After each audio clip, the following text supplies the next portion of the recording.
India's number 1 varicose veins hospitals ఐబీసీను సంప్రదించండి. మీ నొప్పి లేని ప్రయాణాన్ని ప్రారంభించండి. వాగర్థావివ సంపృక్తౌ వాగర్థ ప్రతిపత్తయే జగతః పితరౌ వందే పార్వతీ పరమేశ్వరౌ. ఆదిత్యాయ చ సోమాయ మంగళాయ బుధాయ చ గురుశుక్ర శనిభ్యశ్చ రాహవే కేతవే నమః. శృంగేరి జగద్గురు పీఠాధిపతులకి, కంచి పీఠాధిపతులకి నమస్కారములు తెలియచేసుకుంటూ కార్యక్రమాన్ని ప్రారంభిద్దాం. వీక్షించేటువంటి ప్రేక్షకుల్లో చాలామంది గత కొన్ని నెలలుగా ఈ పక్ష ఫలాల గురించి మనం తెలియచేస్తున్నాం. రాశి ఫలాలు చాలామంది ఎంతోమంది ఆదరిస్తున్నారు. వాళ్ళ నిజ జీవితంలో చాలామంది నిజంగా జరుగుతున్నాయండి, మీరు చెప్పినట్టే జరుగుతున్నాయి, ఏ రోజుకు ఆ రోజుకి సంబంధించినటువంటి ఖర్చు కానీ ఆదాయం కానీ అలాగే ఉంటుంది, ఇక మానసికమైనటువంటి ఒత్తిళ్లు కూడా చెప్పినటువంటి రోజుల్లో ఉంటున్నాయి అని చెప్తున్నారు. కానీ కొంతమంది మాకు ఇవేవి జరగట్లేవు ఎందుకని అని చెప్పి అడుగుతున్నారు. అయితే ఇక్కడ క్లారిటీ మీకు ఒకటి తెలియచేస్తాను. ముఖ్యంగా పేరును బట్టి కాకుండా జన్మ నక్షత్రము ఉండి జన్మ రాశి గనక ఉన్నటువంటి వాళ్ళు ఖచ్చితంగా ఆ రాశే చూసుకోవాలి. అది ఒకటి పాయింట్ గుర్తుపెట్టుకోవాలి. ఇక రెండో పాయింట్, చాలామంది ఈ జొడాయిక్ సైన్ సన్ ప్రకారం కనుక రవి ప్రకారం సూచించబడినటువంటిది. అంటే ఏంటి, జూలై 23 నుంచి ఆగస్టు 23 వరకు సింహరాశికి సంబంధించినటువంటి వాళ్ళు. ఈ జూలై 23 నుంచి ఆగస్టు 23 మధ్యలో పుట్టిన వాళ్ళు సింహరాశి చూసుకుంటున్నారు. అది తప్పు. మీరు పుట్టిన డేటు, టైము, ప్లేస్ను బట్టి మీకంటూ ఒక నక్షత్రము, ఒక రాశి ఉంటుంది. ఆ రాశి మాత్రమే చూసుకోవాలి. అయితే కొంతమంది మరి మాకు నక్షత్రాలు రాశులు లేవండి, మరి ఏంటి అన్నప్పుడు నామ నక్షత్రాన్ని బట్టి చూసుకోవాలి. అయితే ఇక్కడ కూడా చాలామంది పొరబడుతున్నటువంటి విషయం ఏంటంటే, ఉదాహరణకి లక్ష్మి అనే అమ్మాయి ఉంది. ఆ అమ్మాయి చూచే చోళ కాబట్టి లక్ష్మి అని అంటే అశ్విని నక్షత్రంగా భావించుకొని మేషరాశిగా భావించుకొని మేషరాశి ఫలాలు చూస్తున్నారు. కానీ ఆ లక్ష్మి అనే అమ్మాయికి తెలుసు తాను కన్యారాశిలో పుట్టాను అని చెప్పి. కన్యారాశి చూడకుండా నామనక్షత్రమైనటువంటి అశ్విని నక్షత్రం సూచించే లక్ష్మి అనే పేరుని సూచించే మేషరాశిని చూసుకోవడం వల్ల ఆ అమ్మాయికి ఫలితాలు తారుమారవుతాయి.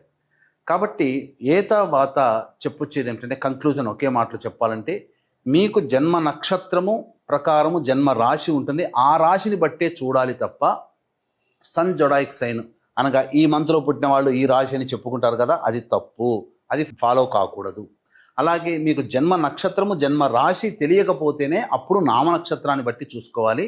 ఇది క్లారిటీగా అందరూ గమనించగల ప్రార్థన. అప్పుడే ఇప్పుడు నేను చెప్పబోయే ప్రతి పక్ష ఫలాలు చెప్పబోయే ఫలితాలు మీకు దాదాపుగా 90% మీకు సూట్ అవుతాయని చెప్పవచ్చు. ఇక గమనించుకున్నట్లయితే 12 రాశులకి సంబంధించినటువంటి ఫలితాలు మనం తెలుసుకునే ముందు ఈ యొక్క జూన్ 1వ తారీఖు నుంచి 15వ తారీఖు వరకు గ్రహ సంచారం ఏ విధంగా ఉందో తెలుసుకుందాం. యాజ్ యూజువల్గా శని మీనరాశిలో, రాహు కుంభరాశిలో, కేతు సింహరాశిలో, అలాగే శుక్రుడు మేషరాశిలో మరియు వృషభ రాశిలో రవి సంచారము, 6వ తారీఖు వరకు బుధుడు వృషభ రాశిలో, 7వ తారీఖు నుంచి బుధుడు మిథున రాశిలో, అలాగే గురువు మిథున రాశిలో, కుజుడు 6వ తారీఖు వరకు కర్కాటక రాశిలో, తదనంతరం 7వ తారీఖు నుంచి కుజుడు సింహరాశిలో మరియు కేతు కూడా సింహరాశిలోనే సంచారం చేస్తున్నాడు.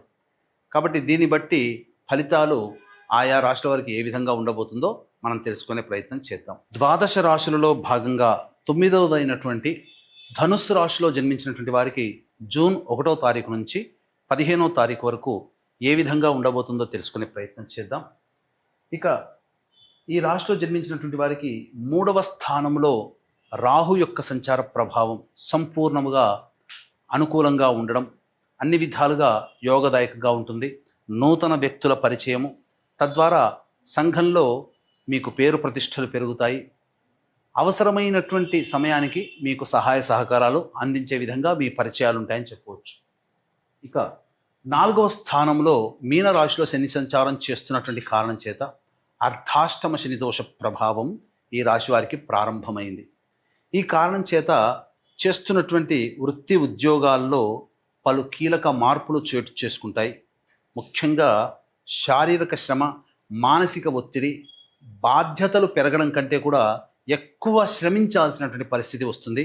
ఎంత కష్టపడ్డా ఫలితం అంతంత మాత్రమే. వ్యాపారంలోనైనా కానీ, ఉద్యోగంలోనైనా కానీ, వృత్తిలోనైనా కానీ గమనించగలరు. రుణాలు చేయాల్సినటువంటి పరిస్థితి వస్తుంది. ఇక మేషరాశిలో శుక్రుని యొక్క సంచార ప్రభావం వలన సంతానపరమైనటువంటి విజయం మీకు ఆనందాన్ని కలగజేస్తుంది. మరీ ముఖ్యంగా స్త్రీ సౌఖ్యం ఉంటుంది. ఆనందకరమైనటువంటి జీవితాన్ని పొందుతారు. సంఘంలో మీ హోదాని పెంచే విధంగా మీరు చక్కగా మీ డాబుసరితనాన్ని చూపించుకుంటారు. అనగా చక్కటి వస్త్రధారణ, గొప్పగా కనబడడం కోసం మీరు గృహోపకరణాలని కొనుగోలు చేస్తారని చెప్పవచ్చు. ఆభరణాలు కూడా మీరు కొనుగోలు చేయవచ్చు. ఇక వృషభ రాశిలో రవి యొక్క సంచార ప్రభావము మీకు సంపూర్ణమైనటువంటి యోగదాయకంగా ఉంటుంది. నిరుద్యోగస్తులకి చాలా శుభవార్త, ఉద్యోగం పొందుతారు. అలాగే బుధగ్రహ సంచార ప్రభావం కూడా మీకు కలిసి రావడం. కాంట్రాక్టర్లు, గవర్నమెంట్ కాంట్రాక్టర్లకైతే అనూహ్యంగా రాదు అనుకున్నటువంటి కాంట్రాక్టు మీ సొంతమవుతుంది. ఆల్రెడీ ప్రభుత్వం నుంచి రావాల్సినటువంటి బిల్లులు శాంక్షన్ అయి మీకు డబ్బు చేకూరుతుంది. అన్ని విధాలుగా ఆనందదాయకంగా ఉంటుంది. ముఖ్యంగా ఫైనాన్స్ చేసేటువంటి వాళ్ళకి ధనము చాలా గొప్పగా వస్తుంది. రుణాలు మీకు శాంక్షన్ అవుతాయని చెప్పవచ్చు. హౌసింగ్ లోన్స్ కానీ, పర్సనల్ లోన్స్ కానీ, వెహికల్ లోన్స్ కానీ, ఏదైనా కానీ ఒక మంచి మెస్మరిజం అంటే ఒక గొప్ప ఊహించని మార్పు మీ జీవితంలో ఈ వృషభ రాశిలో రవి బుధ సంచార ప్రభావం. అయితే ఈ బుధుడు 6వ తారీఖు వరకు మాత్రమే ఉపయోగిస్తున్నాడు. 7వ తారీఖు నుంచి మీరు తీసుకునే నిర్ణయాలు మీకు అనుకూలంగా ఉండవు. గుర్తుపెట్టుకోండి. మీ యొక్క ఆలోచన చేసేది ఒకటైతే జరిగేది ఇంకొకటిగా ఉంటుంది. ఈ కారణం చేత ఇబ్బందికర పరిస్థితులు, ఆరోగ్యం పట్ల శ్రద్ధ వహించాల్సినటువంటి పరిస్థితి, విలువైనటువంటి వస్తువుల్ని కోల్పోతారు 7వ తారీఖు నుంచి అని చెప్పవచ్చు. ఇక గురుగ్రహ సంచార ప్రభావం మీకు సంపూర్ణంగా యోగాన్ని కలగచేస్తుంది. ఏ పని అనుకున్నప్పటికీ కూడా ఆ పనులలో మీకు ఎదుటి వాళ్ళ సహాయ సహకారాలు మీకు పనికి తగ్గట్టుగా లభించడం వలన మీ పనులన్నీ కూడాను పూర్తి చేసుకుంటారు. అయితే 6వ తారీఖు వరకు కుజగ్రహ సంచారం కర్కాటక రాశిలో ఉన్నటువంటి కారణం చేత పలు అనారోగ్య సమస్యలు మిమ్మల్ని చుట్టుముడతాయి. కాస్త ఇబ్బందికరంగా ఉంటుంది. కానీ 7వ తారీఖు నుంచి కుజుడు సింహరాశిలో మరియు కేతువు కూడాను సింహరాశిలో సంచారం చేస్తున్నటువంటి ఈ కారణం చేత ప్రధానంగా రాజదండన అనగా ప్రభుత్వపరమైనటువంటి బిల్స్ని కట్టాల్సినటువంటి రావడం, ప్రభుత్వపరముగా మీకు కొంత ఇబ్బందులు రావడం అనేటువంటిది జరుగుతుంది. ప్రభుత్వ ఉద్యోగస్తులకి, ప్రభుత్వంతో పనిచేసేటువంటి కాంట్రాక్టర్లకి కొంత ఇబ్బందికర పరిస్థితులు అనేటువంటివి ఉంటాయి. ఇది ఏతావాత ఈ 1వ తారీఖు నుంచి 15వ తారీఖు వరకు నవగ్రహాలు మీకు అనుకూలించని విధానం మనం తెలుసుకోవచ్చు. ఇక ఈ రాశిలో జన్మించినటువంటి మహిళలు ముఖ్యంగా మీకు గౌరవానికి ఏమాత్రం లోటు ఉండదు. అన్ని విధాలుగా కోల్పోయిన చోట మళ్ళీ తిరిగి గౌరవాన్ని పొందుతారు. ఎక్కడికి పోయినా మీకు పెద్ద పీట వేస్తారు. అయితే ఇక్కడే మీరు గమనించుకోవాలి, మీకు గొప్ప బహుమానం ఏంటి అని అంటే గౌరవం. కానీ ఆ గౌరవం వెనకాల ఉన్నటువంటిది మీ చేత పనులు చేయించుకోవాలనే స్వార్థ బుద్ధి ఇతరులకు ఉంటుంది. తద్వారా చాలా మటుకు అది తెలుసుకోలేకపోవడం వల్ల చాలా మటుకు మీరు నష్టపోతారు. కాబట్టి జాగ్రత్తలు పాటించండి. ఎవరు మీ వారు, ఎవరు కానివారు అనే విషయాన్ని తెలుసుకొని మీరు ఏదైనా హామీలు ఇస్తే ఇవ్వండి తప్ప అనవసరమైనటువంటి వివాదాల జోలికి వెళ్ళకండి. అనవసరముగా ఇతరుల సమస్యల్లో జోక్యం చేసుకోకండి. మీకే బాధ్యతలు పెరుగుతాయి, నష్టం కలుగుతుంది, ధన నష్టం కలుగుతుంది. ఈ రాశిలో జన్మించినటువంటి మహిళలకి వివాహం జరుగుతుంది. అలాగే సంతానం కోసం ఎదురు చూసేటువంటి మహిళలకి చక్కటి సత్సంతాన ప్రాప్తి కలుగుతుంది. మంచి సంతానం కూడా కలుగుతుంది అని చెప్పవచ్చు. ఏతావాత ఈ విధంగా ఉంటుంది. ఇక గమనించుకున్నట్లయితే 1వ తారీఖు నుంచి 15వ తారీఖు వరకు ఏ విధంగా ఉండబోతుందో తెలుసుకునే ముందు వీక్షించేటువంటి ప్రేక్షకులకి గమనిక, మహాజ్యేష్ఠ పౌర్ణమి, జ్యేష్ఠమాసం బుధుడికి సంబంధించినటువంటిది. అలాగే బుధవారము బుధుడు అధిపతి.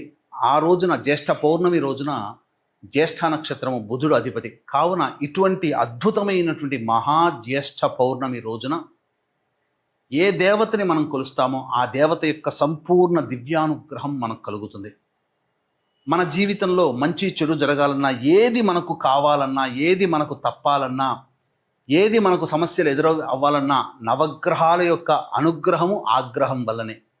కాబట్టి ఇట్టి నవగ్రహాల యొక్క సంపూర్ణ దివ్యానుగ్రహం కోసం సంపూర్ణ నవగ్రహ శాంతి, మరియు జాతకరీత్యా కలుగు విద్య, వివాహ, ఉద్యోగ, దాంపత్య, అనారోగ్య సమస్యల నివారణకి సర్వదోష నివారణ పూజలు, హోమాలు అనేటువంటివి 11వ తారీఖు రోజున జరిపించి శక్తిపాతము చేయబడినటువంటి కరుంగలి మాలని మీకు అందివ్వడం జరుగుతుంది.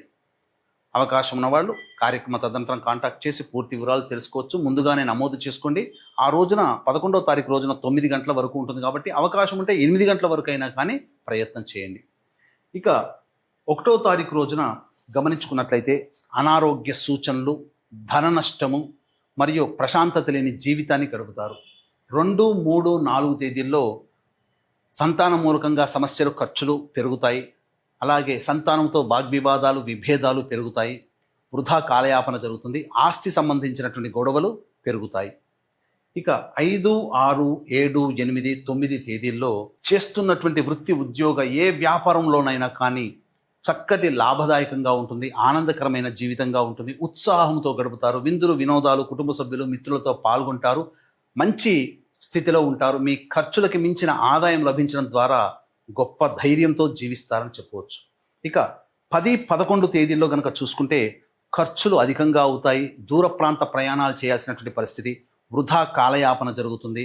ఒక జిగ్జాగ్ లాగా ఉంటుంది. ఏం చెయ్యాలో తెలుసుకోలేనటువంటి పరిస్థితి. అన్నిటికంటే మించి సరైన సమయానికి భోజనం చేయలేకపోవడం, నిద్ర పట్టకపోవడం లాంటి సమస్యలతో సతమతమవుతారు. ఖర్చులు అధికంగా అవుతాయి. 12, 13, 14 తేదీల్లో పెండింగ్లో ఉన్నటువంటి పనులని పూర్తి చేసుకుంటారు. అలాగే విందులు, వినోదాల్లో ఆనందంగా పాల్గొంటారు. ఉద్యోగస్తులకి మంచి ఉద్యోగం లభిస్తుంది. నిరుద్యోగస్తులకు కూడా ఉద్యోగం లభిస్తుంది. పాత మిత్రులను కలుసుకుంటారు. ఆనందంగా జీవిస్తారు. ఒక బాధ్యతని కంప్లీట్ చేసుకున్నామనే సంతోషంతో ఉంటారు.